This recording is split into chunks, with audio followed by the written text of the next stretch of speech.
ने बताया कि आम दर्शकों के लिए बनी मूवी है, तो ये उनको फ़र्क नहीं पड़ता है, उनको मज़ा आएगा आएगा। आपको भी यदि मूवी देखनी है तो आप आराम से फैमिली के साथ जाके सिनेमा हॉल में देख सकते हैं। इसमें कई सारे आदर्श डायलॉग लिखे गए हैं, फैमिली ड्रामा है, इमोशन है, सब कुछ आपको देखने को मिलेगा इसमें। आपने अभी तक राजा शिवाजी का रिव्यू तो कई जगह देख ही लिया होगा, उसमें से बहुत सारे बड़े बड़े चैनल्स के भी आपने रिव्यू देखा होगा। तो एक बात आपने नोट किया होगा कि इन चैनलों का जो रिव्यू है वो सबका जो है कि झुकाव इसके नकारात्मक पहलू की ही तरफ रहा है। तो इसकी बताता हूँ कुछ वजहें हैं कि जो ये फिल्म को निगेटिव रिव्यू देने की। तो पहली बात तो ये जितने भी निगेटिव रिव्यू दे रहे हैं इनको देखिएगा, ये लोग आइडियोलॉजिकल गुलाम लोग हैं। इनको धुरंधर जैसी मूवी मास्टरपीस लगती है, जिसकी उसकी गलतियों पर बोलना आप चाहें ना तो आप आधे घंटे कम से कम बोल सकते हैं, लेकिन उन लोगों मजाल है कि इन लोगों ने उसमें एक गलती भी निकाली हो। इन लोगों का ये कहना कि रितेश देशमुख भाई आप न छत्रपति शिवाजी के कैरेक्टर में जमे नहीं, मज़ा नहीं आया।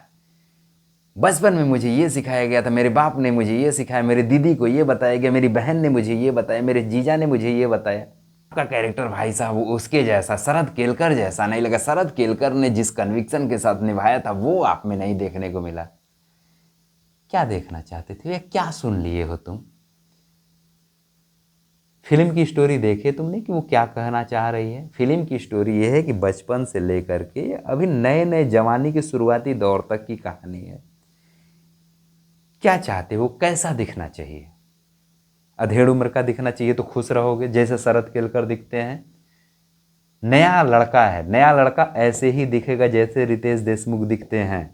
रितेश देशमुख यंग वीर शिवाजी का कैरेक्टर निभा रहे हैं तो वो कैसे दिखेंगे? जैसे वीर शिवाजी दिखते हैं वैसे ही तो दिख रहे हैं, इसमें क्या बुराई है? तुम्हें नहीं डाइजेस्ट हो पा रहा है तो तुम अपना दिमाग का इलाज कराओ ना भाई। आके यहाँ लाखों करोड़ों सब्सक्राइबर लेके उन लोगों के दिमाग में जरूरत नहीं है तुम लोगों को। ये मतलब इस कदर नफरती चिंटू लोग हैं ना कि इनको कोई हद हिसाब नहीं है। इनकी जो सबसे बड़ी शिकायत है जहाँ तक मुझे लगता है कि इनका ये मूवी चूंकि पूरे हिंदू मुस्लिम पर बनी हुई है ना, एक कैरेक्टर हिंदुओं का ग्रुप का है, दूसरा कैरेक्टर जो अफजल है, निजाम शाही, जितने भी लोग हैं वो मुस्लिम कैरेक्टर से ये छत्रपति शिवाजी घिरे हुए हैं। लेकिन ये मूवी को इतने बेहतर तरीके से बनाया गया है कि मूवी कभी आपको हिंदू मुस्लिम करने का मौका नहीं देती है। देती है कि आप मूवी देखकर बाहर निकलें और अपने पड़ोसी मुसलमान से या राह चलते किसी मुसलमान से ये पूछें कि तुमने जो है कि छत्रपति शिवाजी को इतना परेशान क्यों किया।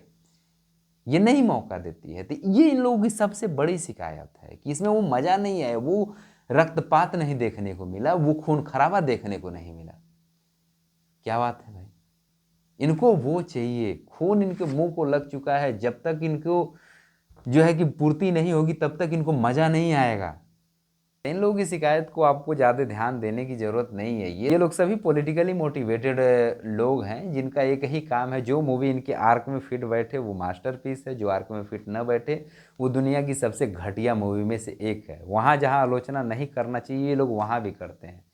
यदि ऊपर से अब्बू ने आदेश दे दिया कि इस मूवी की तारीफ करना है तो घटिया से घटिया मूवी रहेगी उसकी ये सब तारीफ करते हैं।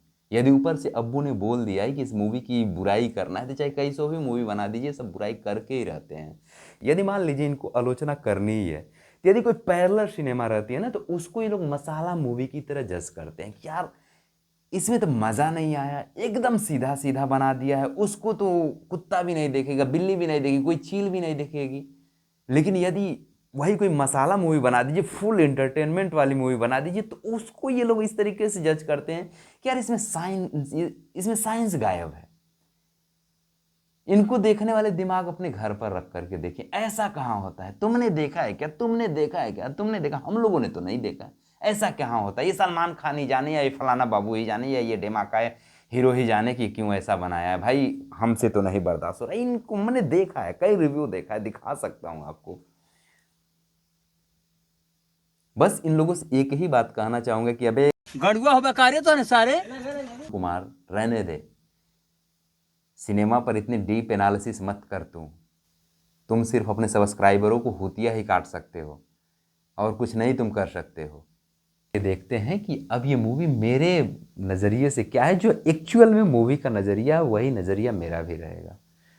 तो ये मूवी जो है कि शिवाजी, जो छत्रपति शिवाजी हैं, उनके पैदा होने से लेकर के हिंदवी स्वराज की स्थापना तक, यूँ कहें कि अफजल खांग के साथ जो लड़ाई है वहाँ तक की इसमें पीरियड्स और उसके मोमेंट्स इसमें शामिल किए गए हैं।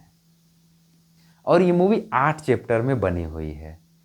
पहले जैसे ब्लड एंड एसेस है, दूसरा जो नेमेसिस है, तीसरा डेस्टिनीज चॉइस है, चौथा द एलिफेंट मूव है, ऐसे करके 8 चैप्टर में बनी हुई मूवी है।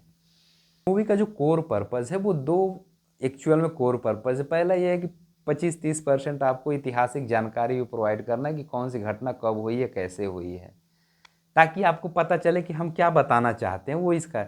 और जो 70% इसका टारगेट है वो ये है कि आपको एंटरटेन करना, कि आपको यदि इतिहास पढ़ना है तो जाकर की किताब से पढ़िए, फिल्मों से आप इतिहास मत पढ़िए। फिल्मों से इतिहास आप पढ़ोगे तो नफरती बन के ही निकलोगे।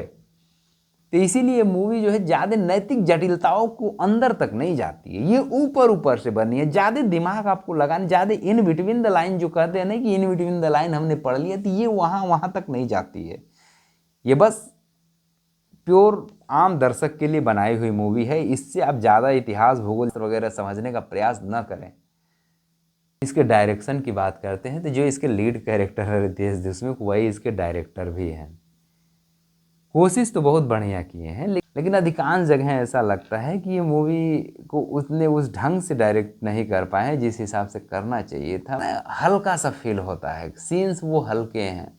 लेकिन एक बात फिर मैं कहना चाहता हूँ कि इस मूवी का बजट ही 100 से लेकर के 75 से लेकर के 100 करोड़ के बीच का है।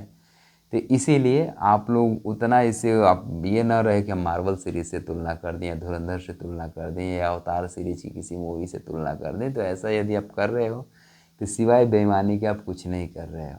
इसमें कहीं कहीं हाथी आपको जो वीएफएक्स यूज़ किया है वो कार्टूनिश टाइप के लगते हैं। जैसे जब हाथियाँ लड़ रही होती हैं तो एक जगह तो ओरिजिनल दिखाता है, लेकिन बाकी जो हाथियाँ लड़ रही होती हैं वो डुप्लीकेट हल्का फुल्का लगता है।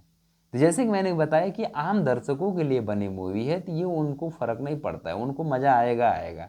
आपको भी यदि मूवी देखनी है तो आप आराम से फैमिली के साथ जाके सिनेमा हॉल में देख सकते हैं। इसमें कई सारे आदर्श डायलॉग लिखे गए हैं, फैमिली ड्रामा है, इमोशन है, सब कुछ आपको देखने को मिलेगा इसमें, जो एक फैमिली में हो रहा होता है। अब इसके हम कैरेक्टर की बात करते हैं तो जैसे कि मैंने पहले बताया कि ये मूवी बहुत कुछ आपको वादा नहीं करती है, और न ही इसको बहुत डेप्थ में जाकर के एकदम गंभीर कैरेक्टर को लिखा गया है। यदि गंभीर कैरेक्टर को लिखा गया रहता तो आप बताइए संजय दत्त को अफजल के कैरेक्टर में क्यों लिया जाता? नहीं लिखा गया संजय दत्त को। बस वो है कि वो एक धूर्तबाज इंसान जो है कि हल्का फुल्का ऊपर ऊपर से उस तरीके का कैरेक्टर है, तो उस तरीके के कैरेक्टर में संजय दत्त फिट बैठते हैं। छत्रपति शिवाजी के बड़े भाई के कैरेक्टर के बारे में हमने ज़्यादा पढ़ा नहीं है, तो इसलिए मुझे पूरा आइडिया नहीं है कि वो उनका कैरेक्टर क्या था जिस कैरेक्टर को अभिषेक बच्चन निभा रहे हैं। इसमें जो मुझे सबसे बेहतरीन काम लगा वो विद्या बालन का लगा और भाग्यश्री जी का लगा। और जेनेलिया डिसूजा कोशिश करती हैं पूरे फिल्म में बेहतर करने की, लेकिन उनके पास पहली बात तो उनके लिए ज़्यादा कुछ है भी नहीं। जो कुछ है बोलने का तो वो बोल के लगता है कि वो अभी उसमें मतलब थोड़ा सा स्ट्रगल करती हुई दिखती हैं। इसमें सलमान खान का कैमियो है छत्रपति शिवाजी के बॉडीगार्ड के रूप में। वो काफ़ी मतलब देख के लगा कि हाँ ये आदमी जो है कि ऐसे लग रहा है कि यही छत्रपति शिवाजी का अधेड़ उम्र का जो कैरेक्टर है वो सलमान खान निभा रहे हैं। विजुअल्स, जहाँ तक इसके विजुअल्स की बात है तो वो काफ़ी बेहतरीन है, उस पर काफ़ी रिसर्च किया गया। लगता है कि ये जो मतलब जो भी लोग हैं उसमें दिखाए गए हैं कि या तो अफजल खान ही खेमे के ओरिजिनल वाले हैं या फिर ये छत्रपति शिवाजी के, स्पेशली जो छत्रपति शिवाजी के कैरेक्टर या उसके ग्रुप के लोग हैं। ऐसे लग रहा है कि उनके कॉस्ट्यूम डिज़ाइन वगैरह को देख करके कि हाँ ये लोग वहीं के हैं। इसका संगीत काफ़ी बेहतरीन है, बैकग्राउंड म्यूजिक भी आपको बहुत बेहतरीन लगेगा अजय अतुल का, कि मज़ा ही आ जाएगा आपको सुन के। मूवी की मेन कमी ये है इसकी राइटिंग। राइटिंग घटिया होने की वजह से एडिटिंग सही नहीं हो पाई है। एडिटिंग सही न हो पाने की वजह से मूवी थोड़ी सी बहुत ही बिखरी बिखरी सी, यूँ कहें कि फैल गई है। यदि जैसे जो बहुत लंबे लंबे डायलॉग है, बहुत लंबे लंबे सीन है, उस सीन को थोड़ा छोटा किया गया होता, डायलॉग उनके छोटे लिखे गए होते हैं, और इस मूवी का टोटल लेंथ 2 घंटा 40 मिनट बहुत है, 2 घंटे 40 मिनट तक रखा गया होता, तो ये मूवी मुझे लगता है बहुत ही मतलब एक तरीके से कसी हुई बेहतरीन मूवी बन के निकल सकती थी। लेकिन यहाँ पर ये राइटर चूके हैं, राइटर चूकने की वजह से एडिटर साहब चूक गए, एडिटर साहब के चूकने की वजह से फिल्म ढीली ढीली सी एक तरीके से बड़ी स्लो चलती हुई नज़र आती है। ये था मेरा रिव्यू। आपको रिव्यू कैसा लगा?